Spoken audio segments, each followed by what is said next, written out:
안녕하세요. 김성길 목사와 함께하는 예수님 이야기, 이 시간 제4단원의 237회가 되겠습니다. 본문은 동일합니다. 마태복음 8장 5절로 13절. 오늘은 예수님께서 백부장에게 내 믿음대로 되라, 믿음대로 되라는 이 말씀, 그래서 믿음의 힘이라는 주제로 말씀을 함께 나누려고 합니다. 자, 본문을 다 같이 읽어보겠습니다. 예수께서 가버나움에 들어가시니 한 백부장이 나와 간구하여 이르되 주여, 내 하인이 중풍병으로 집에 누워 몹시 괴로워하나이다. 이르시되 내가 가서 고쳐주리라. 백부장이 대답하여 이르되 주여, 내 집에 들어오심을 나는 감당하지 못하겠사오니 다만 말씀으로만 하옵소서. 그러면 내 하인이 낫겠사옵나이다. 마도남의 수하에 있는 사람이여, 내 아래에도 군사가 있으니 이더러 가라 하면 가고 저더러 오라 하면 오고 내 종더러 이것을 하라 하면 하나이다.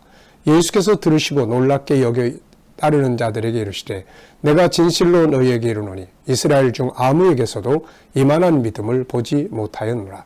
또 너희에게 이르노니 동서로부터 많은 사람이 이르러 아브라함과 이삭과 야곱과 함께 천국에 앉으려니와 그 나라에 본 자손들은 바깥 어두운 데 쫓겨나 거기서 슬피 울며 이를 갈게 되리라. 예수께서 백부장에게 이르시되 가라, 내 믿은 대로 될지어다 하시니 그 즉시 하인이 나으니라. 아멘. 참, 예수님은 백부장의 믿음을 크게 칭찬하셨습니다. 10절부터 다시 보면 예수께서 들으시고 놀랍게 여겼다고 하세요. 참, 이렇게 믿음을 확실하게 가진 사람을 사실 만나기 쉽지 않거든요. 그러면서 내가 이스라엘 중 아무에게서도 이만한 믿음을 보지 못하였다. 유대인도 아닌 이방인이 참 이렇게 유대인보다 큰 믿음을 보일 때 예수님 얼마나 반가웠을까요? 예수님은 지금도 믿음을 가진 자들을 찾고 계시고 그 믿음을 가진 자들에게 일하고 계시게 되는 거죠. 예수님이 일하시는 방법이 바로 우리의 믿음인 것 같아요. 우리의 믿음만큼 그분이 일을 하시는 것 같습니다. 철로와 기차 같은 관계가 아닐까 싶어요. 철로가 깔려있는 만큼 기차는 갈 수가 있는 거죠. 우리의 믿음의 분량이 어느 만큼 깔려있느냐에 따라서 주님이 일하실 수 있는 것 같습니다. 자, 이 시간에는 믿음이라는 건 도대체 뭘까요? 그래서 믿음의 성격들에 대해서 한번 좀 살펴보려고 합니다. 일단 믿음이라는 것은 말 그대로 믿는다는 거죠. 인정한다. 내가 또 신뢰한다. 인정하는 거죠. 그러니까 믿음의 대상은 하나님 예수님이거든요. 그분의 말씀이에요.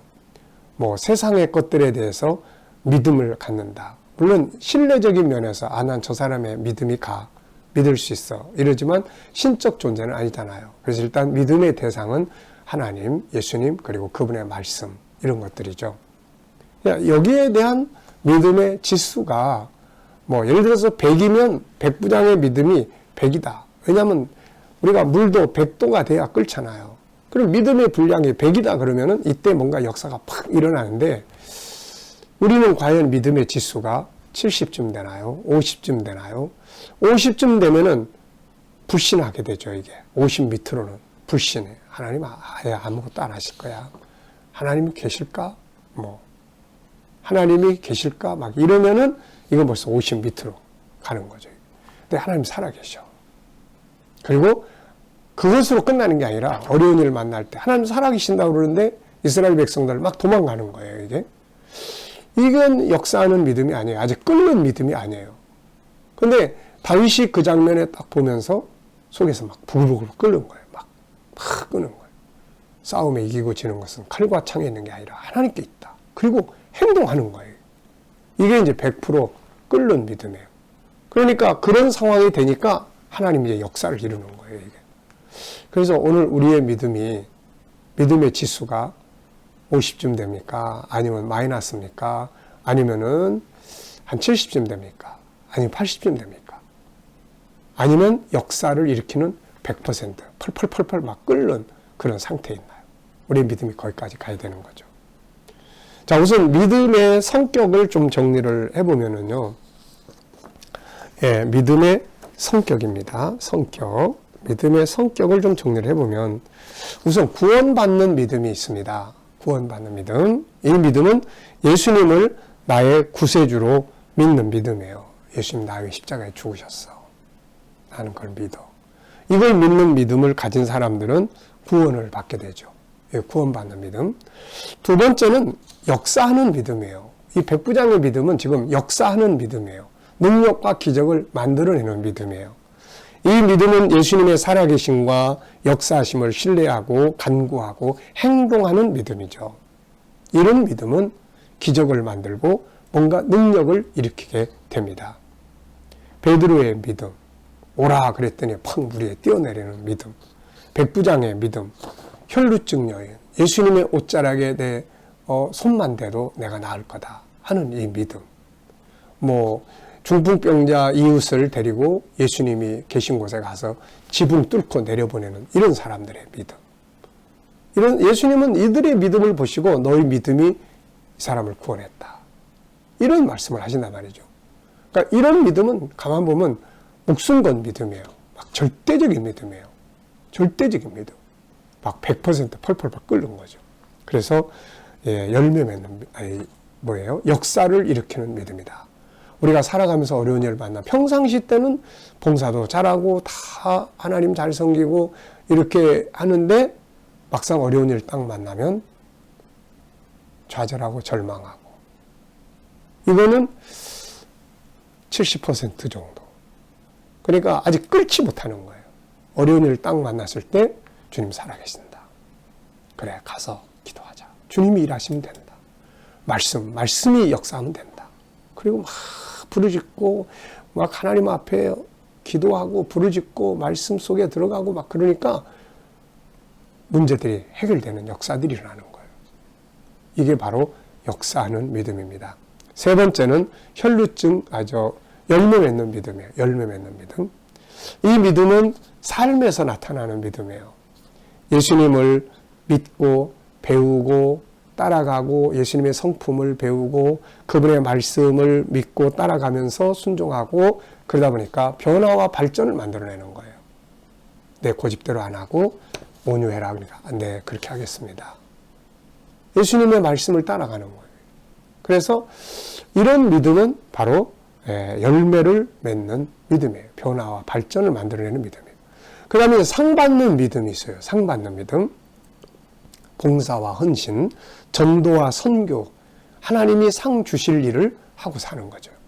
봉사와 헌신, 또 전도와 선교, 생명을 구원하고 장차 영광과 상을 받는 믿음들이에요. 자, 여러분 일단은 이렇게 한번 정리를 해본 거예요. 해봤습니다. 구원받는 믿음, 그 다음 역사하는 믿음, 열매 맺는 믿음, 상 받는 믿음. 오늘 우리는 어떤 믿음을 가지고 있나요? 이 네 가지 믿음을 다 가져야 되죠. 네. 자, 그 다음에 보면 이제 칭찬받는 믿음과 책망 듣는 믿음이 있어요. 성경에 보면은 예수님은 어떤 사람에게는 칭찬합니다. 반면 어떤 사람에게는 야단쳐요. 칭찬받은 믿음을 가진 사람들을 쭉 보면은 백부장의 믿음, 혈루증 여인의 믿음, 가나안 여인의 믿음, 중풍병자를 데리고 온 이웃들의 믿음, 감사하기 위해서 돌아왔던 사마리아인의 믿음. 네. 이런 사람들은 가만 보면은 막 절대적 어떤 행동을 해요. 절대적 가치를 가지고 있어요. 그래서 다 칭찬받고 그 믿음이 그들을 구원하는 결과를 가져오죠. 반대로 책망받은 믿음들이 나타나요. 갈릴리 바다에서 풍랑 앞에 두려워 벌벌 떨던 제자들의 믿음. 믿음이 작은 자들아. 왜 두려워하느냐? 두려워하는 믿음. 또 마태복음 14장 31절에 보면은 베드로가 오라 하실 때 갔는데 그냥 풍랑 바람 쳐다보다 다시 빠져들어갔어요. 그때 예수님이 믿음이 적은 자요. 왜 의심하였느냐? 의심하는 것, 이거는 작은 믿음. 네, 책망받는 믿음. 네. 또 마가복음 9장 22절 23절에 보면은 자기 아들 귀신 들려가지고 쫓아내달라고 할 때 주님 좀 할 수 있거든 좀 도와주세요. 그랬더니 예수님 막 야단치잖아요. 할 수 있거든요. 무슨 말이냐? 믿는 자에게 능치 못함이 없느니라. 그러니까 우리가 칭찬받는 큰 믿음을 가질 수 있도록 힘써야 되죠. 믿음의 결과에는 믿음에는 결과가 있습니다. 오늘 주님은 백부장에게 내 믿음대로 되라 이런 말씀하셨어요.